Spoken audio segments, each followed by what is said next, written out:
Hello বন্ধুরা, welcome back to my channel Mahis destiny. Good morning সকলকে। আজকে সকাল সকাল দেখো ঘুম থেকে উঠে ছাদে চলে এসেছি। আজকের ওয়েদারটা খুব সুন্দর, যেহেতু কালকে রাতে বৃষ্টি হয়েছিল। আর এখন আমি এসছি এই যে ফুল গাছগুলোকে একটু দেখছি। আর অনেক দিন আমার ভিডিও করা হয়নি, আজকে তাই ভালো আবার নতুন করে একটু শুরু করি, তোমাদের সঙ্গে আবার ভিডিও শেয়ার করি, আবার কন্টিনিউ করার চেষ্টা করছি। আমার মাহি ছোট ছিল বলে এতদিন আমি করতে পারছিলাম না ভিডিওটা। ও প্রচণ্ড দুষ্টুমি করে, ওকে নিয়েই দিন কেটে যেত। তাই এখন আমার নতুন করে শুরু করব ভাবলাম। তাই চলো তোমাদের সঙ্গে আবার চলে এসেছি আড্ডায়।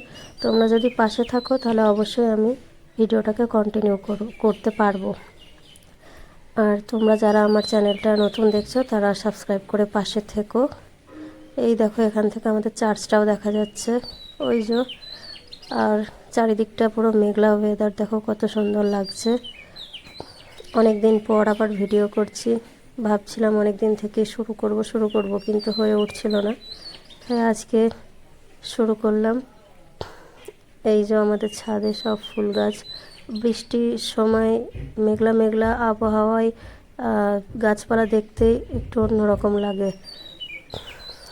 এখানে আমাদের গাছগুলো সব ভেজা ভেজা হয়ে আছে। আর এখনও দেখো মাহি এখানে ঘুমিয়ে আছে। আমি তো সকালবেলায় ঘুম থেকে উঠে ছাদে ঘুরে চলে আসলাম, ও এখনও ঘুমাচ্ছে। এখন অনেকটা বেজে গেছে, প্রায় 8টার কাছাকাছি। যেহেতু অনেক লেট করে ঘুমায় তাই উঠতেও লেট করে। এখনও ঘুমিয়ে আছে দেখো কতক্ষণ ধরে। আর আমি একটু আগে ছাদে গেছিলাম, যখন তোমাদের দেখালাম তখন আমি আমাদের ড্রাগন গাছটাকে একটু কাটাকাটি করেছিলাম। তো সেগুলোকে কাটিং করে এই যে কিছু ডালপালা নিয়ে এসেছি, ওইগুলোকে ভাবছি এবার বাইরে গিয়ে আমাদের উঠোনের ওইদিকে কোথাও লাগিয়ে দেবো। ফেলে দেওয়ার ছাড়া লাগিয়ে দিলে তবু গাছটা তো হবে, সেখান থেকে হয়তো কিছু ড্রাগন ফলও পাওয়া যাবে।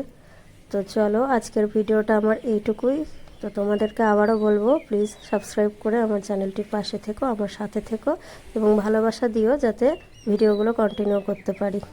চলো টাটা।